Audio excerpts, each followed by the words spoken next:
So I finally get to do a little bit of work for myself. Decided to take a bit of a break from my Jeep project that I'm doing with my daughter and spend a little bit of time doing a few things on my car before spring hits. That's going to be the worst in the world if it's down for maintenance or upgrades, and I could be driving it. So if it sounds like something that's interesting to you, follow along.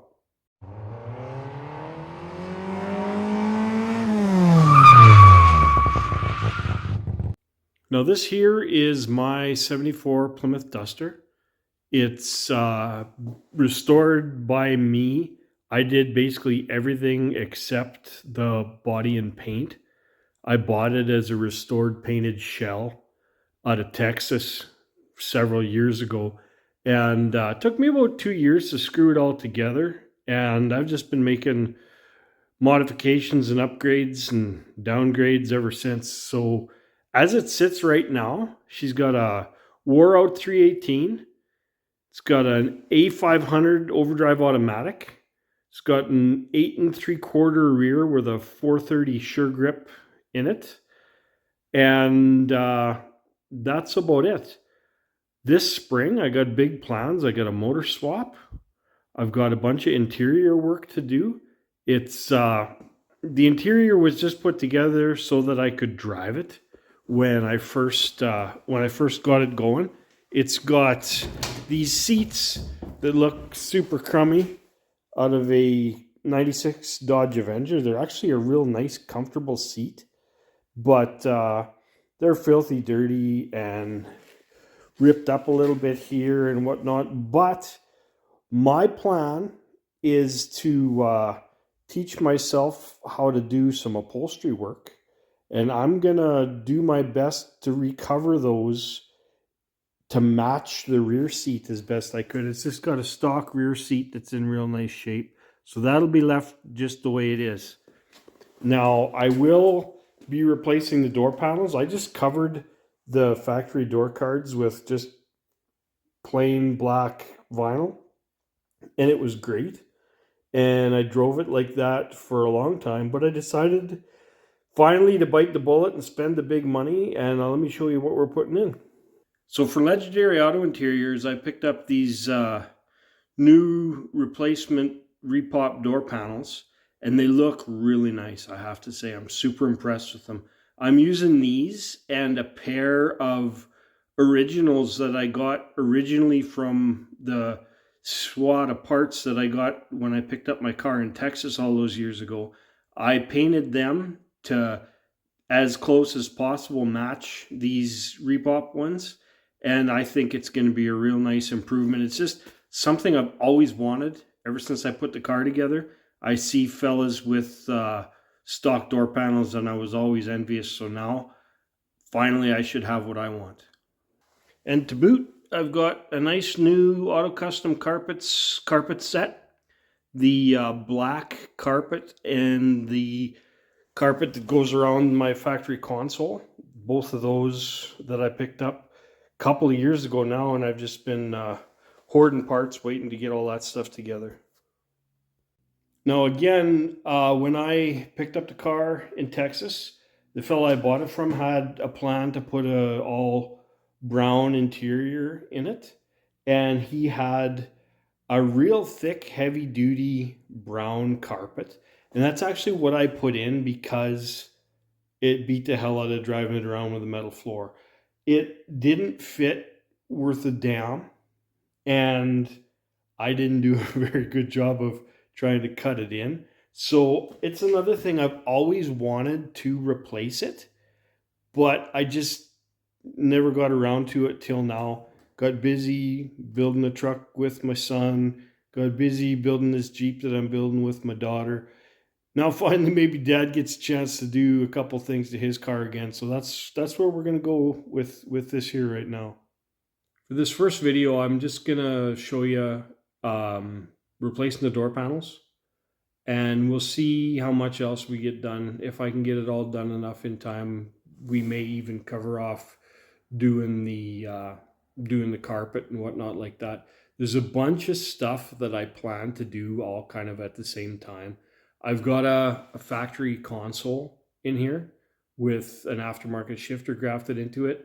I want to redo the top. It's been in there for 5 years or whatever, and it's kind of starting to show its wear because I didn't do the best job of it when I put it together initially. So that'll get upgraded. There's going to just be a whole bunch of different little things that I'm going to clean up because I've just been I just been driving and I've been doing the very least that I could to make things work because I wanted to drive it. I love this car. I love driving this car. It's set up to drive. If anybody's ever wondered whether they should put an overdrive trans in their car, they should. Everybody should have an overdrive transmission because it just makes the world a better place. I've got a 430 gear, and going down the highway, it drives like a 323 gear. So who can beat that? This little A500 is a stout, strong transmission. I haven't had a whole lot of horsepower behind it. I had a 360 behind it with a little more power than this one. I've had this 318 and I've run it for a couple of years now, but it's just, she's tired. She's down to about 100 pounds compression and whatnot like that. But anyway, it's great. It's the way to go. Anyway, enough rambling and babbling about my car. Let's get to work, and I'm going to see what I can do about swapping out these door panels. Probably going to tear the seats out and different things like that as we go, but for now we'll concentrate on the door panels. Now this part's pretty easy. First thing I'm going to do is this little trim piece on my remote mirror. I just grab a pair of needle nose pliers to get it turning. And this pops off. The controller stays in place because that's actually connected right to the door, not just to the door panel. So that's that for now. This, you just need Allen key. Looks like I don't know what the heck size that is. 5/32. And this pops right off.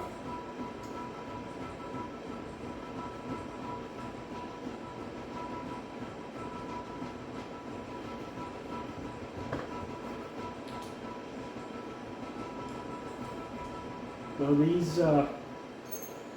these door handles they're more of a pain in the ass to put on than they are to take off. It's just a big Phillips screw. Like I say, it's no big deal to take them off, but it can be a bit of a pain to put them back on, just with making sure the angles of everything is right to get your screws to start and whatnot like that. But it should be okay. It shouldn't be above my pay grade, I don't believe. Fortunately, these door panel, these handles are out of the very first Duster that I bought. It was a Saskatchewan car, and it was the donor of the very first drivetrain and the majority of these black interior components in this car. It's a mix of my Saskatchewan car and my Texas donor. Now, don't get all weird. It's not some kind of a VIN swap thing. It is the Texas car. It was properly brought into the country with the proper paperwork, blah, blah, blah. I know a lot of people get all stressed out about thinking people are VIN swapping stuff and whatnot, but I'm going to be real honest with you. A 74 Plymouth Duster is not going to be worth any more or any less if it's original VIN, original BS or not, and I'm just going to continue to enjoy my car the way it is.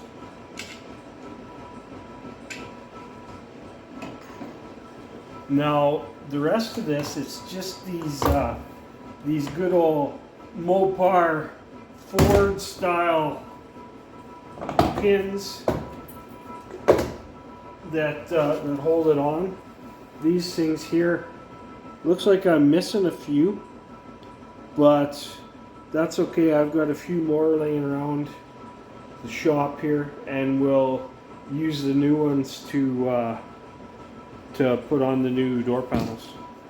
Now this stuff, this right here, I put this in as a sound deadener and an insulation.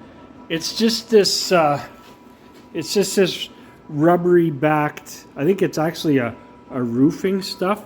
It's stickier than you might want to believe, and it holds on there really good. I've never had any kind of issue with smell or anything from it. Now, when I was researching this and deciding to do this, everybody I talked to is, oh no, you got to use Dynamat, or you got to use Hush Mat, or you got to use whatever other kind of expensive crap that's on the market. Well, I'm here to tell you, this stuff works great. This is an air-conditioned car, and I've got this doors, roof, floor, I've got it everywhere, and it does a great job of deadening the sound. For an old beater like it is, this is a nice quiet car, and I'd recommend this anywhere. I just picked it up at Home Depot. Now, something I am going to do while I've got this stuff apart, I always just envision in my head, where did these things rust out? Now, it's realistically got zero rust in it right now. It had some amount, not like a Saskatchewan car, but it did have some amount of rust at one time. All fixed up very well. I've got tons of pictures in detail about that work being done, because I actually followed along on the restoration of this car in 4A Bodies Only Mopar Forum, and the guy got it to the point where it was painted, and life happened. He couldn't keep it, and I was able to swoop in and purchase it from him for a price that he was happy with me paying. And I drove actually all the way down to Dallas, well, just shy of Dallas, Texas, and back. And honestly, it was probably one of the best purchases I've made when it comes to stupid purchases like buying old cars. But anyway, the point of the story was, I think about where these things could rust, and what I'm going to do while I've got the door apart is I'm going to put some kind of magic rust rejuvenation spray, or make sure it don't never rust in its life spray, or something or another in the bottoms of these doors, just to make sure if there's any rust forming in the pinch weld at the bottom of these doors, that it gets soaked with some kind of magic solution, and ideally it'll keep it from rusting at least until I'm dead and in the ground. So we'll look at that before we bother putting this thing back together. Now, I gotta say, this stuff that I used, it sticks like skin hell. It's you gotta be careful. You don't want to bugger it up removing it. It can be removed, and I'm actually thinking, you know what, maybe what I might ought to do is throw a little heat to this, and it might make it release just that little bit better. Let's give that a whirl. So let's see if a little bit of heat makes this stuff release a little better.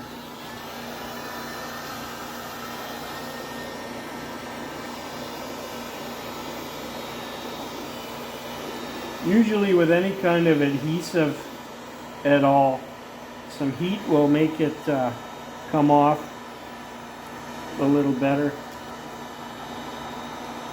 Now this is actually just lifting this outside shit off, which is not the answer. Maybe what I'll do, maybe I'll just cut it here in this opening and see what I can do about that. Worst case, I can replace this stuff. It's not expensive, but guy never wants to spend money, don't guts to spend, so I will see. Maybe it's kind of at least got a loose edge at the top. Maybe I can peel it back from the top or something.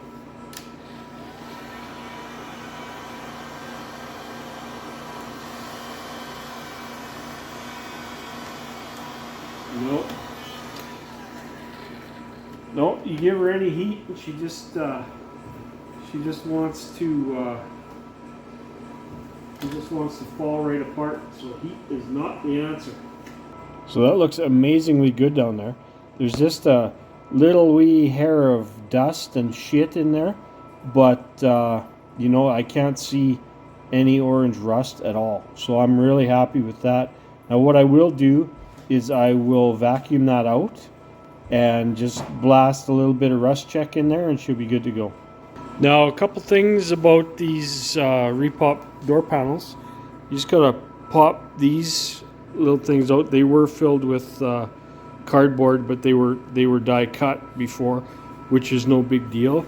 And for my remote mirror, I just had to copy that from the old door panel. But other than that, they're ready to slide right in. Oh, now don't that look good? I've been waiting a long time to see one of them hanging on the side of my car. Now let's see what it's going to take to put that rear panel in. Now in the back, you gotta pull the back seat out, as you can see I've done. There's just down here, you see, you just have to push the seat back, lift it out of here and pull it back out. And that's all that holds the seat bottom in. And for the seat back, it just hangs on these up here. And it's just 2 bolts, one on either side right there. Of course, you can't see that one. Anyway, it's super easy to get the rear seat out. I took the front seats out too, which makes it even easier. But all you have holding it on is these 2 pins here, right there and right there, and I'll show them to you on the panel. Now here's the back side of my rear panel, and these are the little clips. They're different than the ones on the front because all they've got to do is just locate the panel. They don't actually have to hold it in because the seat back is there, or the seat bottom is here. The seat back holds it here, and the whole top is in a little channel. So it's good other than just this very leading edge here. But I never had a clip in this one before, but I'm going to see if I can find that hole and maybe put a clip in that, because that's just going to make that front a little better. It was never an issue, but you know what? If there's supposed to be a clip there, it might as well be a clip there. That back one just slides in there like nobody's business. You just basically slide it up into the channel at the top here, the 2 pins here, and the rest of it is just held in by the seat. Now there is this trim to go around the seat belt, but that just goes on with a couple screws. Pretty simple. Well, the other side's done. Now let's maybe look at tearing that console and seat belts out of there so we can change that ugly ass carpet. Guess I better pull these sail moldings and the front kick panels and whatnot and get that carpet out of there. Didn't realize how grungy it was. There's a whole lot of dog hair in there, but honestly my new carpet will be like that anyway because my puppy comes with me wherever we go. I gotta say, those trim pieces were new when I put this car together like 5 years ago, and it hasn't had all that many miles on it, and they're like in pretty tough shape. So it's no wonder when you get an original car with original sill plates that they are as screwed as they are, because obviously they lead a pretty tough life sitting down there. Now I have my carpet laid out as good as I can. This is the back piece and this is the front piece.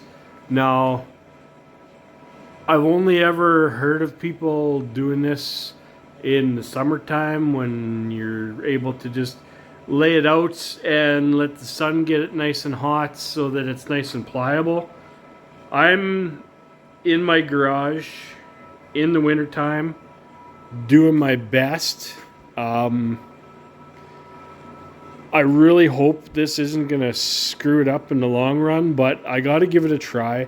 I'll do what I can to heat it up as good as I can and make it flow in there. Now, I will say just by looking at this carpet, I'm not sure if you can kind of see from there. It's actually got some nice form to it. My other carpet had some nice form to it too, but it was nowhere near the same form as the floor of the car. But this one looks a lot better. So anyway, we're going to leave this for a little while. And I might maybe move on to a different project for a while or something. I'm not sure what I'm going to do here. Well, I got a little bit ahead of myself, forgot what I was doing, and finished the installation. It actually went really well. The stuff around the console wasn't as awesome as I'd like. The back of it didn't turn out quite perfect, but I just cut it and made it right. Other than that, this carpet fits extremely well.